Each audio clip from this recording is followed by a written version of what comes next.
Hello, welcome to परचम। मैं पूजा आप लोगों का परचम क्लासेस में बहुत बहुत स्वागत करती हूँ। और ये हमारी हिस्ट्री की सीरीज़ चल रही है। इसके पहले काफ़ी सारे इंटरेस्टिंग टॉपिक मैं आपको कवर करा चुकी हूँ। अगर अभी तक आपने नहीं देखा है तो परचम की प्लेलिस्ट में जाकर आप उसे देख सकते हैं। आज का जो टॉपिक है वो बहुत इंपॉर्टेंट है। अगर अभी आप हाल ही का एमपीपीएससी का एग्जाम देखते हैं तो उसमें से 4 to 5 क्वेश्चन जो है वो 1857 के रिवॉल्ट से पूछे गए थे। तो यहाँ पर जो 1857 का रिवॉल्ट है वो क्यों हुआ, कैसे हुआ, अनसक्सेसफुल क्यों रहा, किस जगह से किसने रिप्रेजेंट किया, और कुछ इंपॉर्टेंट बुक्स, और लास्ट में बात होगी क्विज के बारे में। तो क्विज आपको परचम के एप्लीकेशन पे मिल जाएगा, पीडीएफ परचम की वेबसाइट पे मिल जाएगी। तो वो सारी बातें जो 1857 के रिवॉल्ट के लिए और आपके आने वाले एग्जाम के लिए इंपॉर्टेंट है, आज हम उनको डिस्कस करने वाले हैं। तो सुनिएगा, यहाँ पर मैं आपको 1857 का रिवॉल्ट बता सकती हूँ, बिल्कुल मैं आपको बताऊंगी, लेकिन आपका एक छोटा सा टास्क है।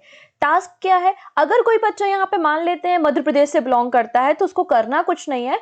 एमपी में इंपॉर्टेंट प्लेसेस से जिसने रिप्रेजेंट किया है, ठीक है ना, जिसने जहां से रिप्रेजेंट किया है कि जबलपुर से, कटनी से, सागर से, किसने कहां से 1857 के रिवॉल्ट को रिप्रेजेंट किया, तो एमपी वाले ऐसा कर लेंगे। कोई यूपी का है तो अपने एरिया में 1857 के रिवॉल्ट के इंपॉर्टेंट लीडर्स कौन थे वो डिस्कस कर लेंगे, है ना। अगर कोई आपको जैसे कि कानपुर वगैरह तो मैं आपको डिस्कस करा ही दूंगी। तो अलग अलग स्टेट से अलग अलग लोगों ने 1857 के रिवॉल्ट को रिप्रेजेंट किया था। तो आपको अपने अपने स्टेट के लीडर्स के बारे में पता होना चाहिए, क्योंकि स्टेट एग्जाम में वो क्वेश्चंस बनते हैं। हाँ, अगर आप सेंट्रल लेवल के एग्जाम के बारे में बात करती हो तो आज का क्लास सफिशिएंट होगा, ठीक है। तो स्टार्ट करें 1857 का रिवॉल्ट। एक बार लिंक को शेयर कर देंगे, और अगर नहीं सब्सक्राइब किया है चैनल तो बिल्कुल चैनल को सब्सक्राइब कर ले, जिससे अपकमिंग क्लासेस के नोटिफिकेशन मिल सके। स्टार्ट करते हैं 1857 का रिवॉल्ट, 1857 की क्रांति। कुछ लोग तो इसको फर्स्ट वॉर ऑफ इंडिपेंडेंस, मतलब स्वतंत्रता के लिए लड़ी गई पहली लड़ाई भी मानते हैं। और ये क्वेश्चन फ्रेम किया जाता है क्वेश्चन पेपर में कि फर्स्ट वॉर ऑफ इंडिपेंडेंस किसने कहा, तो विनायक दामोदर सावरकर के द्वारा ये बात कही गई थी। तो अलग अलग यहाँ पर जो क्रांतिकारी थे अलग अलग नाम इसको देते थे। ये ब्रिटिश ईस्ट इंडिया कंपनी के अगेंस्ट पहला इतना बड़ा रिवॉल्ट जो है वो भारत में हुआ था। हालांकि ये अनसक्सेसफुल था, सफल नहीं रहा। इसके रिजल्ट हम लास्ट में डिस्कस करेंगे, ठीक है। तो देखिए, कोई भी इतनी बड़ी क्रांति होती है, रिवॉल्ट होता है, लोग गुस्सा होते हैं, तो ऐसा नहीं है कि आज आपने कुछ कर दिया कल लोग गुस्सा हो गए। बहुत लंबी कहानी होती है। तो यहाँ भी जो 1857 रिवॉल्ट की कहानी है 100 सालों की कहानी है। मतलब 1757 में जब बैटल ऑफ प्लासी होता है, और प्लासी के युद्ध के बाद जब ईस्ट इंडिया कंपनी के कंट्रोल में बंगाल, उड़ीसा आ जाते हैं, उनके दीवानी अधिकार आ जाते हैं, उनका जो पावर है वो एक्सटेंड होने लगती है। और वहां से 1757 से 1857 तक जो भी ब्रिटिशर्स पॉलिसी बनाते हैं उसका जो रिजल्ट है वो 1857 का रिवॉल्ट होता है, ठीक है। तो अलग अलग लोगों ने इसे अलग अलग नाम दिया है। कुछ लोग इसको सिपाही विद्रोह कहते हैं, सेपरेट म्यूटिनी कहते हैं, क्योंकि सबसे पहले सिपाहियों के द्वारा, सैनिकों के द्वारा इस रिवॉल्ट को शुरू किया गया था। महान विद्रोह, भारतीय विद्रोह, या फिर स्वतंत्रता संग्राम का पहला युद्ध, first war of the independence के नाम से इसको जाना जाता है। तो एक एक करके हम इसके रीजन को समझते हैं। तो ध्यान से समझिएगा, एमसीक्यू यहीं से फ्रेम किए गए हैं, आपको एप्लीकेशन पे मिलेंगे। सबसे पहला कॉज, पॉलिटिकल कॉज। अब पॉलिटिकल कॉज क्या था? तो आपको पता है ब्रिटिश ईस्ट इंडिया कंपनी के द्वारा 2 पॉलिसी यहां पर लाई गई थी। सबसे पहले लॉर्ड डलहौजी जो थे वो डॉक्ट्रिन ऑफ लैप्स, मतलब हड़प की नीति लेकर आए थे। डॉक्ट्रिन ऑफ लैप्स ये कहता था, अगर किसी भी राजा का कोई प्रॉपर उत्तराधिकारी नहीं है तो वो किंगडम जो है वो ब्रिटिश ईस्ट इंडिया कंपनी के अंडर आ जाएगा, और एडॉप्शन नहीं चलेगा। आप अपने सन को एडॉप्ट नहीं कर सकते, आपका खुद का बेटा होना चाहिए। तो जैसे अगर मैं आपको एग्जाम्पल की बात करूं, रानी लक्ष्मीबाई जो कि झांसी की रानी थी, तो झांसी की रानी लक्ष्मीबाई जो थी उनका कोई बेटा नहीं था, उन्होंने एक बेटे को एडॉप्ट किया था। तो राजा तो उनका बेटा बनने वाला था, लेकिन यहाँ डॉक्ट्रिन ऑफ लैप्स से कहता था कि हम उत्तराधिकार जो है वो एडॉप्शन वाला बेटा नहीं मानेंगे। तो इसी डॉक्ट्रिन ऑफ लैप्स से लॉर्ड डलहौजी ने झांसी की रानी से झांसी को छीन लिया। तो यहाँ पे जो रानी लक्ष्मीबाई 1857 का रिवॉल्ट में पार्टिसिपेट कर रही हैं, वो क्यों कर रही हैं? अपनी झांसी के लिए। आप लोग ने उनका स्टेटमेंट सुना होगा ना, मैं अपनी झांसी नहीं दूंगी। तो वो अपनी झांसी के लिए 1857 के रिवॉल्ट में पार्टिसिपेट कर रही हैं। तो ये था आपका doctrine of lapse. Doctrine of lapse से सतारा, सबसे पहले सतारा, फिर अवध, और फिर बहुत सारे झांसी, नागपुर, इन सभी लोगों को डॉक्ट्रिन ऑफ लैप्स मतलब हड़प के सिद्धांत से लॉर्ड डलहौजी ने ब्रिटिश ईस्ट इंडिया कंपनी में मिला लिया था। अगर आप लोग ने लॉर्ड वेलीजेली का नाम सुना होगा, उन्होंने सहायक संधि लेकर आए थे। सहायक संधि का मतलब ये था कि आपको अपने एम्पायर में ब्रिटिश आर्मी रखनी पड़ेगी और उसका पूरा खर्चा आपको देना पड़ेगा। अगर आप किसी दूसरे देश के साथ ट्रेड करना चाहते हैं, किसी दूसरे राजा के साथ बातचीत करना चाहते हैं, मतलब जो भी आप एक्सटर्नल अफेयर करना चाहते हैं, वो हमारे परमिशन के बिना नहीं होगा। तो ये लॉर्ड वेलीजेली की पॉलिसी थी। तो ये कुछ पॉलिटिकल कॉजेस थे जिसके कारण ये भी महत्वपूर्ण रोल प्ले करते हैं कॉज ऑफ रिवॉल्ट में।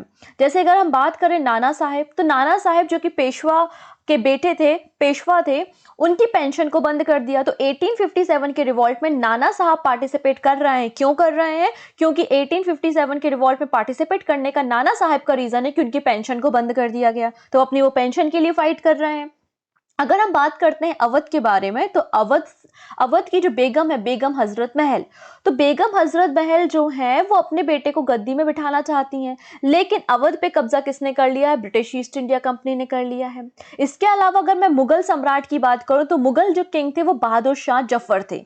तो यहाँ पर जो लॉर्ड कैनिंग है, तो लॉर्ड कैनिंग जो है उन्होंने मानने से मना कर दिया कि हम किसी मुगल सल्तनत के बादशाह को नहीं जानते, वो एक सिंपल राजा है और उनकी पॉलिसी नहीं चलेंगी। उनके दिल्ली के जो लाल किला है उस पे भी लॉर्ड कैनिंग ने कब्जा कर लिया। तो आपने पॉलिटिकल कॉजेस समझे कि सतारा, अवध, जैतपुर, संभलपुर, उदयपुर, नागपुर, झांसी, इन सभी पर ब्रिटिश ईस्ट इंडिया कंपनी ने कंट्रोल कर लिया। तो यहाँ के जो भी एम्परर है, जो भी किंग है, वो 1857 के रिवॉल्ट में पार्टिसिपेट कर रहा है अपने किंगडम के लिए। बात समझ में आई? तो ये था आपका पॉलिटिकल कॉज। सारी चीजें हिंदी और इंग्लिश दोनों में मेंशन है, इसलिए घबराने की कोई जरूरत नहीं है, ठीक है। अब बात कर लेते हैं सोशल और रिलीजियस कॉज। अच्छा, आज भी 1857 का भी थोड़ी देर बाजू में रखते हैं। अगर आज भी आपको बात करें, इलेक्शन होते हैं, तो इलेक्शन में भी धर्म को लेकर आया जाता है। राम लल्ला का दरवाजा खोल देते हैं, मक्का मदीना की यात्रा करवा देते हैं, करतारपुर कॉरिडोर बनवा देते हैं। ये सब क्या है? रिलीजियस चीजें हैं, धार्मिक चीजें हैं। ये वोट बैंक की राजनीति कहलाती है, क्योंकि किसी भी धर्म के लोगों को अपनी तरफ अट्रैक्ट करना। जब किसी की धार्मिक भावनाओं को चोट पहुंचाई जाती है, तो वो इंसान सबसे ज्यादा उसको इफेक्ट होता है। भले वो चीजें अच्छी हो या सही हो या गलत हो, लेकिन अगर आप किसी के भी रिलीजियस वैल्यूज को हर्ट करते हैं, तो वो व्यक्ति बहुत ज्यादा हर्ट होता है, ठीक है ना। जैसे कि सती प्रथा, सती प्रथा आप सभी लोग जानते हैं अच्छी चीज नहीं है, लेकिन राजा राम मोहन राय की हेल्प से लॉर्ड विलियम बेंटिंग ने सती प्रथा को बंद किया, विडो रीमैरिज को अलाउ किया। लेकिन ये बात हिंदुओं को पसंद नहीं आई, क्योंकि वो तो उनका रिलीजियस कल्चर था, वो उनकी रिलीजियस वैल्यू थी, भले वो गलत थी, लेकिन आपने उनको छेड़ा कैसे? पहली चीज। दूसरी बात, अब 1813 का जो चार्टर एक्ट आया था, उस चार्टर एक्ट में जो है वो जो क्रिश्चियन मिशनरीज होती हैं उनको भारत में आने की परमिशन मिल गई थी। उनको परमिशन मिल गई थी कि वो भारत में आके अपने धर्म का प्रचार कर सकते हैं। तो यहाँ पर रिलीजियस वैल्यू मतलब बहुत ज्यादा लोगों को यहाँ पर क्रिश्चियनिटी की तरफ, क्रिश्चियन में कन्वर्ट किया जाने लगा, मतलब लोगों का धर्म परिवर्तन करना शुरू कर दिया। चलो, जैसे हम बात करते हैं, आज हम बात करते हैं रिजर्वेशन के बारे में कि आप इस कास्ट के हो तो आपको रिजर्वेशन मिलेगा, आप उस कास्ट के हो तो आपको रिजर्वेशन मिलेगा। पहले क्या था?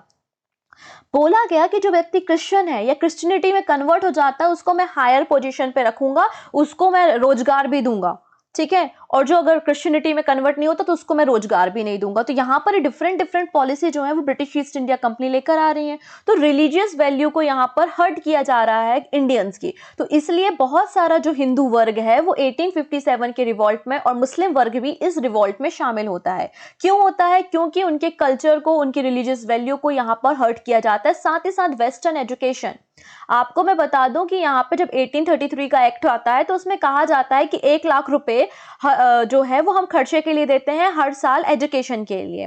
अंग्रेजी शिक्षा को, वेस्टर्न कल्चर को, वेस्टर्न एजुकेशन को प्रमोट किया जाने लगा, तो ये बात भी लोगों को पसंद नहीं आई। तो इसलिए कुछ रिलीजियस कॉशेस भी थे जिसके कारण इन लोगों ने 1857 के रिवॉल्ट में पार्टिसिपेट किया, ठीक है। चलो, अगली बात हम कर लेते हैं। अगली बात है इकोनॉमिक कॉसेस।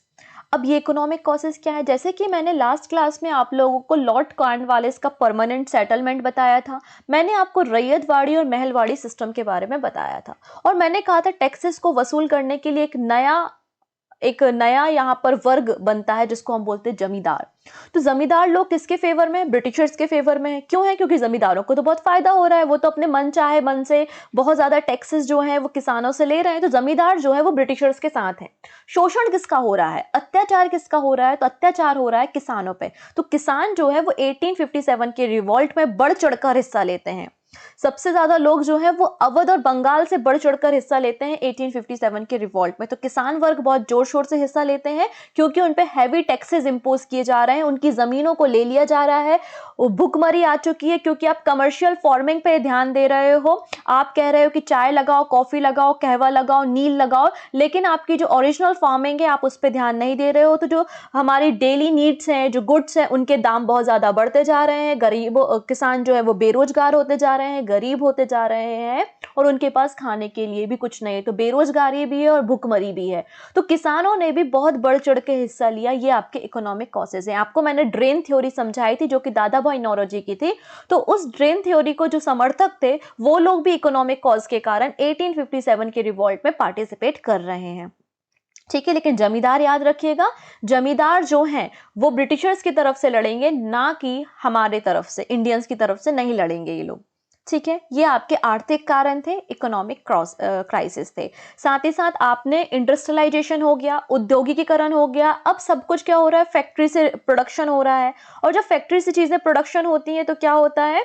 चीजें सस्ते दामों में मिलती हैं। जबकि हाथों से जब कोई चीज बनाई जाती है तो हाथों से बनी हुई चीजों का दाम बहुत ज्यादा होता है। तो हमारे भारत में जो कॉटन इंडस्ट्री थी, हमारे भारत में जो लघु उद्योग थे, कुटीर उद्योग थे, हस्तकला उद्योग थे, वो खत्म हो गए।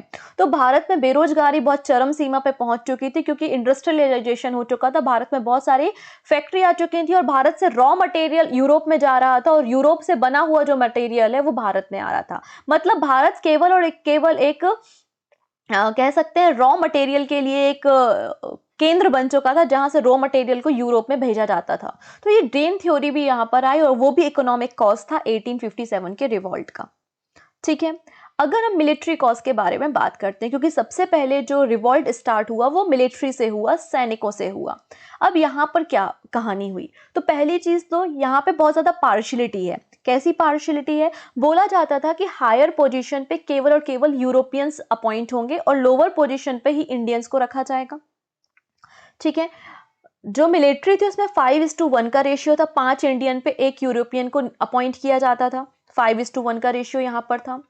ऊंचे पदों पे कौन है? ऊंचे पदों पे ब्रिटिशर्स हैं। अगर हम बात करें, इतना ज्यादा डिस्क्रिमिनेशन था कि हमारे जो कोर्ट में बैठे हुए जजेस हैं, तो हमारे जो जजेस हैं वो ब्रिटिशर्स के फैसले की सुनवाई नहीं कर सकते थे, क्योंकि वो ब्रिटिशर्स हमको इस लायक भी नहीं मानते थे कि हम उनके फैसले में सुनवाई कर सके, हमारे जजेस उनके फैसले पे रिजल्ट दे सकें। तो बिल्कुल यहां पर वर्डिक्ट देने का अधिकार इंडियन जजेस को नहीं था, ब्रिटिशर्स के मामलों में। ठीक है, साथ ही साथ यहाँ पर एक जो लॉर्ड कैनिंग थे 1856 में एक आर्मी एक्ट लेकर आते हैं। उसमें कहा जाता है कि जो हमारे मिलिट्री के लोग हैं उनको विदेश में जाके, दूसरी कंट्री में जाके भी हम डिप्लॉय कर सकते। तो उस जमाने में समुद्र के पार जाना, मतलब दूसरे देश में जाना, अच्छा नहीं मानते थे। तो यहाँ पर इन लोगों ने इस बात का अपोज किया कि हम भारत को छोड़ के किसी और दूसरी कंट्री में नहीं जाएंगे, है ना। साथ ही साथ यहाँ पर अगर वेतन के बारे में बात करें, यहाँ पे अगर हम इनकी सैलरी के बारे में बात करें तो बहुत ज्यादा अंतर था ब्रिटिशर्स और भारतीय लोगों के बीच में। और जब भारतीयों को एक जगह से दूसरी जगह पे डिप्लॉय किया जाता था, ट्रूप्स को भेजा जाता था, तो आने जाने का जो भी खर्चा होता था वो भी ब्रिटिश ईस्ट इंडिया कंपनी के द्वारा नहीं दिया जाता था। तो ये सब कुछ मिलिट्री कॉजेज थे, जो हमारे सैनिक लोग थे, सैन्य कारण थे, जिसके कारण 1857 का रिवॉल्ट में इन लोगों ने भी बढ़ चढ़कर हिस्सा लिया। और सबसे पहले जो रिवॉल्ट किया वो सैनिकों ने किया। क्यों किया? अब इसका हम इमीडिएट कॉज समझते हैं। ये तो बहुत सारे कॉजेस पिछले 100 सालों से 1757 से 1857 के बीच में चले आ रहे थे। अचानक से तुरंत ही ऐसा क्या हो गया कि ये लोग इतना भड़क गए? तो इसका भड़कने का रीजन समझते हैं। पहले ये लोग ब्रास ब्राउन जो है वो लोहे की गन का यूज करते थे। उस लोहे की गन को जो रिप्लेस किया गया वो न्यू इनफील्ड राइफल से रिप्लेस किया गया। तो जो हमारी नॉर्मल गन्स थी उनको रिप्लेस किससे किया गया? न्यू इनफील्ड राइफल से रिप्लेस किया गया। अब इन राइफल्स में जो है वो ग्रीस्ड यूज किया गया, फैट यूज किया गया काऊ का और पिग पिग का, मतलब सुअर का और गाय का मांस यहाँ पर ग्रीस करने के लिए यूज किया गया। और जब इसके कार्टिज को हम यूज करते थे, जब इन गन्स को हम यूज करते थे, तो हमको अपने माउथ से बाइट करके इसको हटाना होता था। तो ये बात सैनिकों को अच्छी नहीं लगी कि हमारे जो वेपन्स हैं, हमारी जो इनफील्ड राइफल है, उसमें फैट यूज किया जा रहा है काऊ का और पिग का। तो ये आपका तात्कालिक क्या या फिर इमीडिएट कॉज बनता है कि चर्बी वाले कारतूसों का इनफील्ड राइफल में यूज किया जाना। तो इससे हिंदू और मुस्लिम दोनों बड़े नाराज हो गए। तो बैरकपुर छावनी, बैरकपुर का जो रीजन है, वहां पर थे मंगल पांडे, और मंगल पांडे ने मार्च 1857 में सबसे पहले रिवॉल्ट की शुरुआत की, सबसे पहले विद्रोह किया। और वहां पर जो जनरल थे, जनरल सैंडर्स और जनरल बाक, उन दोनों को गोली से उड़ा दिया। तो जनरल सैंडर्स और जनरल बाक की हत्या किसने कर दी? मंगल पांडे ने कर दी मार्च 1857 में। और फिर मंगल पांडे को बैरकपुर से क्या कर लिया गया? अरेस्ट कर लिया गया। और अरेस्ट करने के बाद इनको फांसी की सजा दे दी गई। तो 8 अप्रैल को इनको फांसी की सजा दे दी गई। ठीक है, तो पहले शहीद जो है वो 1857 के रिवॉल्ट के कौन माने जाते हैं? मंगल पांडे माने जाते हैं। और धीरे धीरे ये जो मंगल पांडे को जब फांसी की सजा दी गई, बहुत सारे सोल्जर्स को अरेस्ट कर लिया गया, तो धीरे धीरे ये जो रिवॉल्ट है, ये जो विद्रोह है, वो पूरे भारत में फैलना शुरू हो गया। तो सेकेंड नंबर पे कहां पर जाते हैं ये लोग?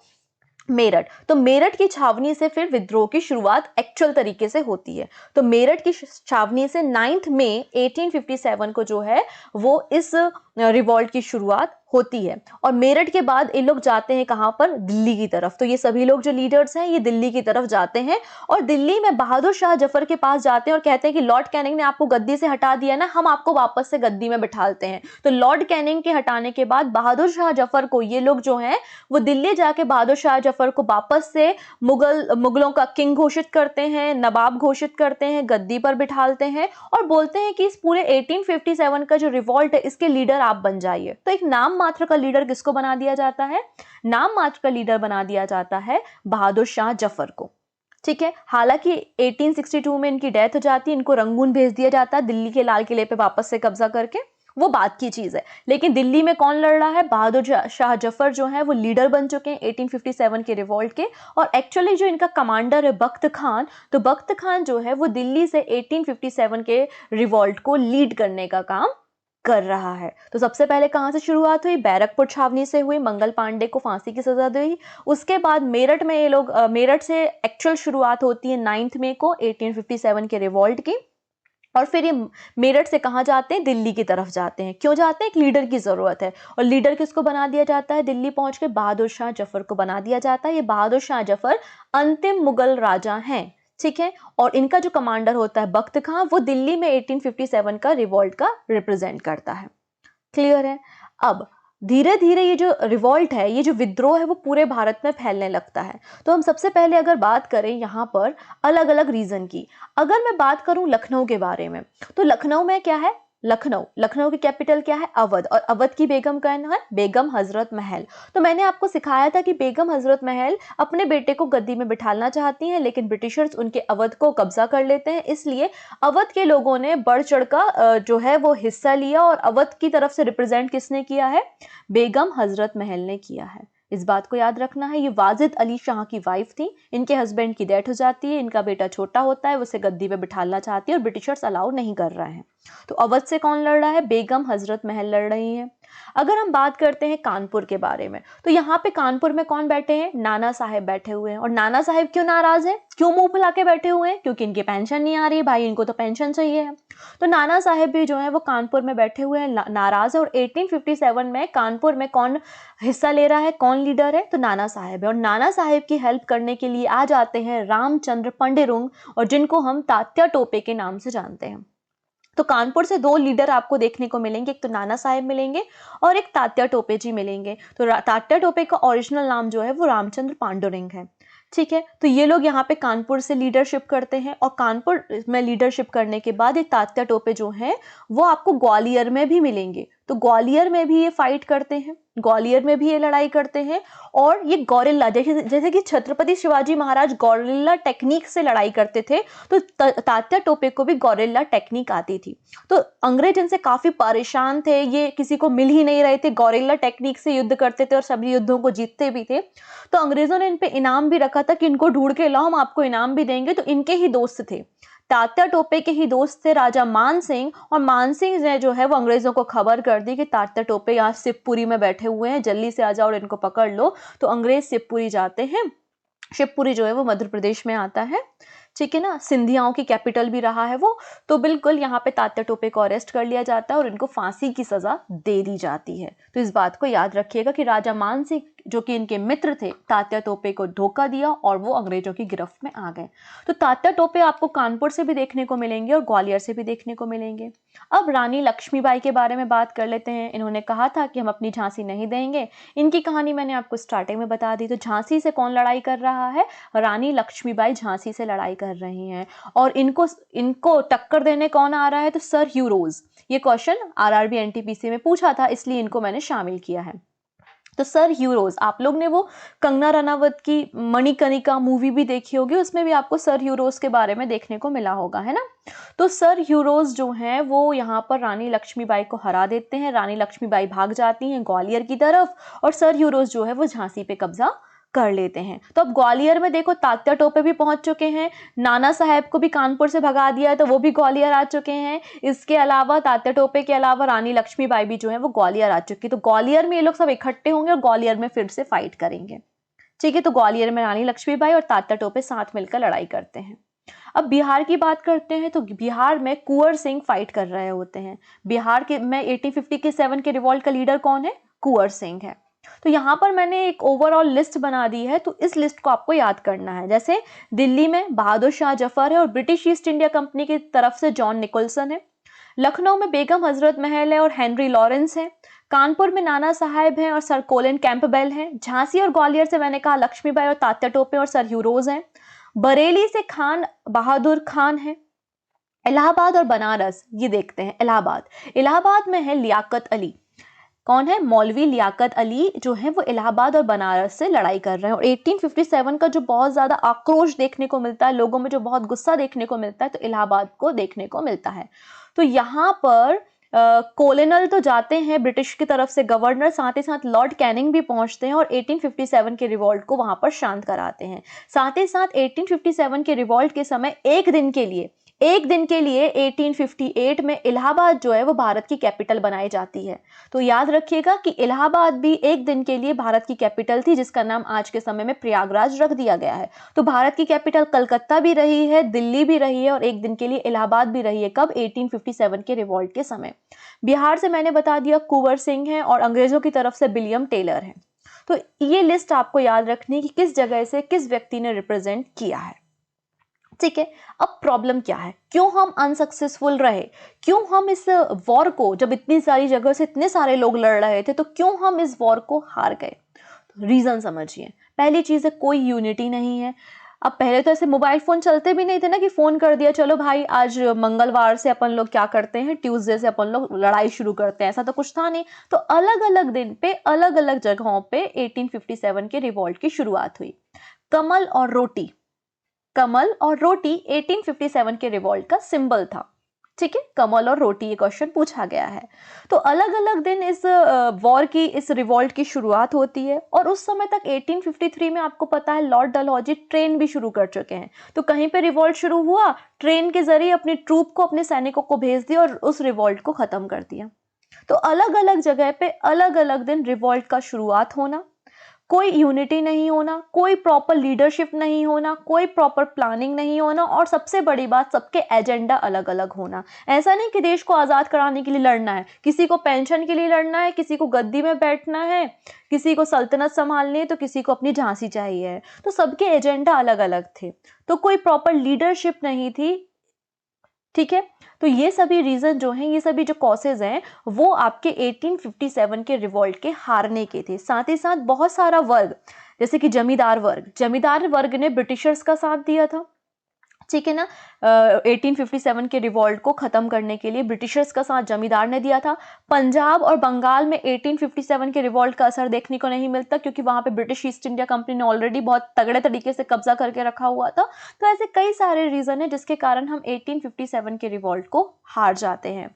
लेकिन फायदा क्या होता है? हमको फायदा ये होता है कि लोगों में एक चेतना जागती है, लोगों की आंखें खुलती हैं कि एटलीस्ट अगर हम संगठित होते हैं, अगर हम एक साथ आते हैं, अगर हमारे अंदर स्वतंत्रता की भावना होती है, अगर हम फ्रीडम स्ट्रगल में पार्टिसिपेट करते हैं तो एक ना एक दिन हम अपने देश को आज़ाद करा लेंगे।